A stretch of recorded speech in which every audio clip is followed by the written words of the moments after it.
சந்தியா ராகம் சீரியல்ல இன்னைக்கு என்ன நடக்க போகுதுன்னு பார்க்கலாம் வாங்க வீடியோக்குள்ள போகலாம். நான் சொல்றத நீங்க நல்லா கேட்டுக்கோங்க. நீங்க நல்லா கேட்டுக்கிட்டீங்கன்னா தான் நான் ரெகுலரா இங்க வேலை பார்க்க முடியும். சொன்னது புரிஞ்சிருக்கும்னு நினைக்கிறேன். சரி நீங்க இன்னைக்கு போயிட்டு நாளைக்கு வாங்கன்னு ரெஜிஸ்டர் ஆஃபீஸர் சொல்லிடுறாங்க. சரின்ட்டு சீனுவும் குமாரும் கிளம்பி போறாங்க. குமார் வெளியில வந்ததுக்கு அப்புறமா சீனு கிட்ட சொல்றாங்க, இங்க பாரு, நீ மாயாவை கல்யாணம் பண்ணிக்கிற வரைக்கும் நான் ஒரு பொண்ணை காதலிக்கிற மாதிரி நடிக்க சொல்லி அவளை காட்டித்தான் மாயாவை நம்ம ஏமாத்துறோம்னு குமார் சொல்றாங்க. சரின்னு அப்படின்ட்டு போறாங்க சீனு. ஜானகி பூஜை பண்ணிட்டு இருக்காங்க. அங்கே ரகுராம் வராங்க. கிளம்பிட்டீங்களா? பூஜை முடியிருக்கு, கொஞ்சம் லேட் ஆயிடுச்சுன்னு சொல்லி திருநீர் கொடுக்குறாங்க. திருநீர் எடுத்து வச்சுட்டு கிளம்புற நேரம் பார்த்து சீனு கூப்பிடுறாங்க. மாமா, ஊருக்குள்ளே எந்த ஒரு கல்யாணம் நடந்தாலும் அது நம்ம வீட்டிலேருந்து ஒரு சீர் போகுமல்ல அப்படிங்கிறாங்க. ஆமாம், ஆனால் ஊருக்குள்ளே எந்த ஒரு கல்யாணமும் எனக்கு தெரிஞ்சு நடக்கிற மாதிரி தெரியலையேங்கிறாங்க ரகுராம். எனக்கு யாரும் பத்திரிக்கையும் எடுத்துகிட்டு வரல. யாருக்கு கல்யாணம்னு கேட்குறாங்க. எனக்கு தெரிஞ்ச ஃப்ரெண்டுக்கு கல்யாணம், அவன் கோயம்புத்தூர்ல இருக்கிறான். அவன் நேரில் வந்து உங்களுக்கு பத்திரிக்கை கொடுக்க முடியலையேன்னு வருத்தப்பட்ட மாமா. எனக்கு பத்திரிக்கை வைக்கலேன்னு வருத்தப்படுற அளவுக்கு உன்னோட ஃப்ரெண்டு யாரு? அவனுக்கு என்ன தெரியுமா? எனக்கு அவனை தெரியாதே அப்படிங்கிறாங்க. அவன் பேர் என்னன்னு கேட்குறாங்க. சீனிவாசனுங்கிறாங்க. ஓ அப்படியா, எனக்கு சரியா ஞாபகம் இல்லைன்னு சொல்றாங்க ரகுராம். சரி நான் என்ன பண்ணட்டும் சீனன்னு கேட்குறாங்க. இந்த சீரை அவன் சார்பில் நீங்கள் கொடுக்கணும் மாமாங்கிறாங்க. என்னால் நாளைக்கு கல்யாணத்துக்கு வர முடியாது, நிறைய வேலை இருக்குங்கிறாங்க ரகுராம். நீங்கள் வரலைனாலும் பரவாயில்ல, உங்கள் கையால் நீங்கள் தொட்டு இந்த சீரை கொடுங்கன்னு கேட்குறாங்க சீனு. நான் ஏற்கனவே வாங்கி வச்சிட்டேன் மாமாங்கிறாங்க. அப்புறம் என்ன, நீயே கொண்டு கொடுத்துட்டு வாங்குறாங்க. நீங்கள் தொட்டு ஆசீர்வாதம் பண்ணி கொடுங்க மாமான்னு கேட்குறாங்க சீனு. சீனு, நீ ரொம்ப குழப்பற, இல்லாதவனை நான் எப்படி ஆசீர்வாதம் பண்ணுவேங்கிறாங்க. அந்த சீனுக்காக என்ன நீங்கள் ஆசீர்வாதம் பண்ணுங்க மாமான்னு கேட்குறாங்க சீனு. சீரையும் இந்த வாழ்த்தையும் நான் அவங்ககிட்ட கொண்டு ஒப்படைச்சிடுறேங்கிறாங்க. சரிங்கிறாங்க. அத்தே நீங்களும் பக்கத்தில் வந்து நில்லுங்கிறாங்க. என்ன சின்ன நீ கலாட்டம் பண்ணுறேங்கிறாங்க. பரவாயில்ல வந்து நில்லுங்க தேங்கிறாங்க. ரெண்டு பேரும் நிற்க வைக்கிறாங்க. நின்னதுக்கப்புறமா, அத்தை இது நான் வரைக்கும் நான் உங்ககிட்ட எதுவுமே மறைச்சதில்லை, ஆனால் இப்போ மாமா அத்தை உங்ககிட்ட இப்படி ஒரு பெரிய விஷயத்த மறைக்கிறேன்னு மனசுக்குள்ளே நினைக்கிறாங்க சின்ன. இருந்தாலும் என்னை ஏற்றுக்குவீங்கன்னு நான் நினைக்கிறேன் அப்படின்னு நினச்சிட்டு இருக்கிறாங்க. ரகுராம் கையில் இருந்த மோதிரத்தை கழட்டுறாங்க. சீர்தட்டத்தில் அவங்க மோதிரத்தை எடுத்து வைக்கிறாங்க. மாமா இதெல்லாம் பெரிய பெருசாக இருக்குது, இதெல்லாம் வேண்டாங்கிறாங்க. பரவாயில்லப்பா, நீ வேற அவன் வேற கிடையாது, சீனிவாசன்கிற பேர் எனக்கு அவ்வளோ முக்கியம், ஆசீர்வாதம் பண்ணுங்க மாமான்னு மாமா அத்தை காலில் விழுந்து ஆசீர்வாதம் வாங்கிக்கிறாங்க சீனு. சீனா, கல்யாணம் முடிஞ்சதும் அவனை அவன் குடும்பத்தோடு நம்ம வீட்டுக்கு வர சொல்லணும்னு ரகுராம் சொல்கிறாங்க. கல்யாணம் முடிஞ்ச அடுத்த நிமிஷமே நம்ம வீட்டுக்கு தான் வருவான்னு சொல்லிட்டு போகிறாங்க சீனு. ரகுராம் அவங்க ரூமில் உட்காந்துருக்காங்க. ஜானகி அங்கே பால் எடுத்துகிட்டு வந்து கொடுக்குறாங்க. இந்தாங்கங்கிறாங்க. அங்கே வச்சிருன்னு சொல்கிறாங்க. சூடு ஆறிட்டு போகுது குடிங்கிறாங்க. மறுபடியும் தண்ணி எடுத்து கொடுக்குறாங்க. தண்ணியும் வேண்டாம் அங்கே வச்சிருங்கிறாங்க. ஜானகி கொடுக்கறது எதையுமே கையால் வாங்காமல் அங்கே வச்சிருன்னு சொல்லிடுறாங்க. ஜானகி மனசு ஒரு மாதிரியாக இருக்குது. ஜானகி, நீ இந்த குடும்பத்துக்கு பார்த்து பார்த்து எல்லாம் செஞ்சுட்ருக்கேன். இந்த குடும்பத்துக்கு நான் எவ்வளோ முக்கியமோ அதே மாதிரி தான் இந்த குடும்பத்துக்கு நீயும் முக்கியம். எனக்கு எந்த அளவுக்கு திறமை இருக்கோ அதே அளவுக்கு உனக்கும் திறமை இருக்குது. இந்த குடும்பத்தை பொறுத்த வரைக்கும் எந்த ஒரு குறையும் இல்லாமல் நீ செஞ்சு கொடுக்கறது அது என்னோட கடமைன்னா நீயும் அதே மாதிரி இந்த குடும்பத்தையும் கடமை தவறாமல் பார்த்துட்டு இருக்க.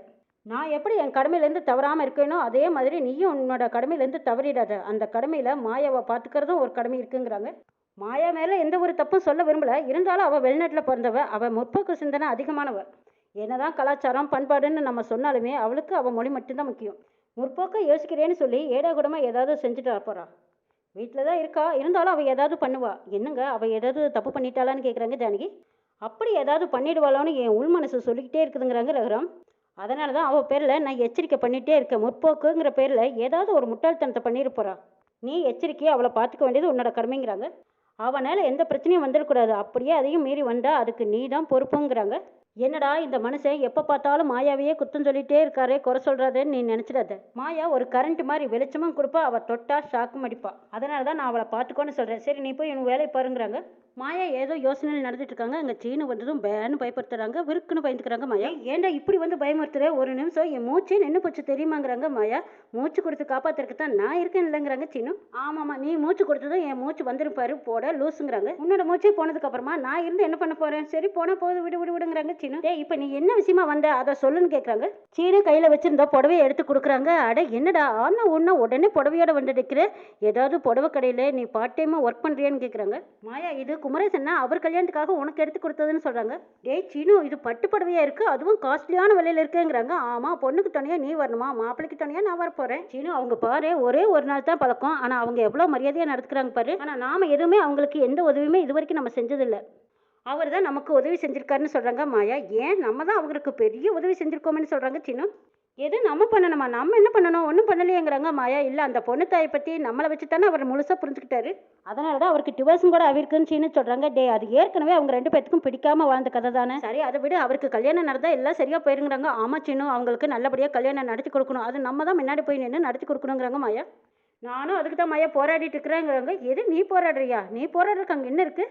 நம்ம வெறும் சாட்சி தானே. இப்போ என்ன நம்ம கல்யாணமா என்ன? நீயும் போராட நானும் போராட. அதுக்கு தானே மாயா இவ்வளோ போராட்டங்கிறாங்க. என்ன சின்ன உளறிக்கிட்டு இருக்கிற? அவங்க கல்யாணத்தை எடுத்துக்கிட்டு வந்து நம்ம கல்யாணத்தை முன்னாடி வைக்கிட்டு பேசுற? இல்ல இல்ல, அவங்க கல்யாணம் ஞாபகம் வந்ததும் நம்ம கல்யாணத்தோட ஞாபகம் வந்துருச்சு அவ்வளோதாங்கிறாங்க. ஆமாம்மா, நம்ம கல்யாணத்துக்கு நீ எங்கே போராடுற? பெரியப்பாவை பார்த்ததும் நீ ஓடி ஒளியிறங்கிறாங்க. சரி சரி சரி, இந்த கல்யாணம் மட்டும் முடியட்டும், அதுக்கப்புறம் என்னோட தைரியம் என்னங்கிறத நீயே பார்த்து தெரிஞ்சுக்கோ. சரி, நாளைக்கு கல்யாணம், நீ மறந்துடாத, மறந்து இருந்துடாதுங்கிறாங்க. உனக்கு என்னமோ ஆகிப்போச்சு சீனு. முதல்ல இங்கேருந்து கிளம்புங்கிறாங்க. அச்சோ, இப்போவே விரட்டுறியே, நீ கல்யாணத்துக்கு அப்புறம் என்ன ஆக போதுங்கிறாங்க.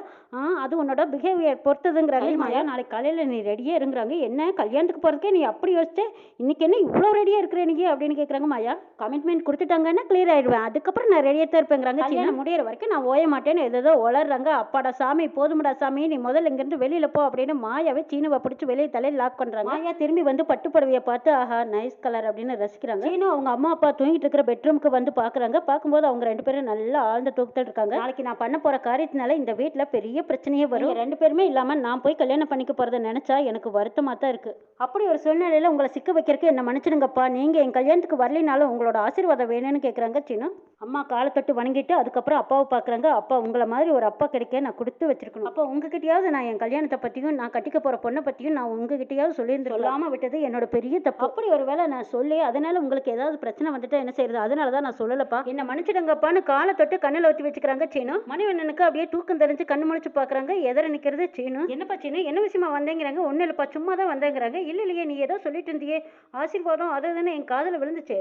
நான் அதை ஏதோ கனவுன்னு நினச்சிட்டேன். என்னப்பா விஷயம்னு கேட்குறாங்க. ஐயோ, கேட்டுருச்சா அப்படின்னு சீனு மனசுக்குள்ள நினைக்கிறாங்க. ஒன்றும் இல்லைப்பா, நாளைக்கு ஒரு முக்கியமான விஷயம் பண்ண போறேன். அது இந்த வீட்டுக்கு எதிராக கூட இருக்கலாம், அதனால பெரிய பிரச்சனை கூட வரலாம். அதனால தான் நான் உங்ககிட்ட ஆசீர்வாதம் வாங்கிட்டு போலான்னு வந்தேன்னு சொல்லிட்டு இருக்கும்போது பத்மா அந்த பக்கம் திரும்பி படுக்கிறாங்க. என்ன சின்ன சொல்ற, வீட்டுக்கு எதிராவான்னு கேட்குறாங்க. ஆமாப்பா, வீட்டுக்கு எதிரான அந்த அர்த்தமெல்லாம் கிடையாது, அது சட்டத்திட்டங்களுக்கு எதிராக கூட இருக்கலாம். நான் என்ன சொல்றேன்னு எனக்கு புரியல, என்னப்பா விவரம் அதை சொல்லுன்னு கேட்குறாங்க. இல்லப்பா, இப்போ வரைக்கும் என்கிட்ட எதையும் கேட்காதீங்க, நான் முடிச்சதுக்கு அப்புறம் சொல்றேங்கிறாங்க சீனு. இப்போ சொல்லினாலும் அது தெரியத்தான் போகுது, அப்படியே தெரிஞ்சதுக்கு அப்புறமா நீங்க எனக்கு சப்போர்ட் இருப்பீங்களாப்பா? மணிவண்ணன் மனசுக்குள்ளேயே நினைக்கிறாங்க. இவளும் ஏதோ தனலட்சுமி மாதிரி தான் பண்ண போறான், ஆனா இவனும் எதை பண்ணனாலும் தப்பா மட்டும் இருக்காது, அது மட்டும் எனக்கு நம்பிக்கை இருக்குன்னு நினைக்கிறாங்க. என்னப்பா அமைதியா இருக்கீங்களேன்னு சீனு கேட்குறாங்க. ஆமாப்பா, நீ ஏதாவது செய்யணும்னு நினைச்சின்னா நீ செய்ப்பா, தாராளமா செய். ஆனா நீ செய்யணும்னு நினைக்கிறத இந்த குடும்பம் ஏத்துக்காது, சம்மதிக்கவும் மாட்டாங்க. அப்பா நான் இருக்கேன், நீ தைரியமா பண்ணுங்கிறாங்க. அப்பா நிஜமா தான் சொல்றீங்களாங்கிறாங்க. அட ஆமாப்பா, நான் இருக்கேன், நீ போ, தைரியமா பண்ணுப்போ அப்படின்னு அனுப்பி வைக்கிறாங்க. உனக்காக நான் எப்பவுமே சப்போர்ட்டா இருப்பேன்னு மணிவண்ணன் சொல்றாங்க. ரொம்ப சந்தோஷம்ப்பா, சரி நீங்க தூங்க, நான் வரேன்னு சொல்லிட்டு போறாங்க சீனு. என்ன நடந்தாலும் சரி, சீனுவுக்கு நம்ம தான் சப்போர்ட்டா இருக்கணும்னு நினைக்கிறாங்க மணிவண்ணன். அப்போங்க பத்மாவுக்கு தூக்கம் தெரிஞ்சிருது. என்னங்க என்ன தூங்காம இப்படி உளறிக்கிட்டு நின்றுட்டு இருக்கிறீங்களே, என்ன விஷயம்னு கேட்குறாங்க. வந்து முதல்ல படுங்கன்னு சொல்றாங்க. படுக்கிறாங்க. பொழுது விடிஞ்சிருது. சீனு புது மாப்பிள்ளையா அப்படியே பட்டு வேஷ்டி பட்டு சட்டியில வந்து மாயாவோட கதவை தட்டுறாங்க. மாயாவும் புடவையெல்லாம் கட்டி பட்டு புடவை கட்டி ஜம்முன்னு நின்று கண்ணாடிக்கு முன்னாடி பார்த்துட்டே இருக்காங்க. சீனு கதவை தட்டுற நேரமும் மாயா கதவை நீக்கிற நேரமும் சரியா இருக்கு.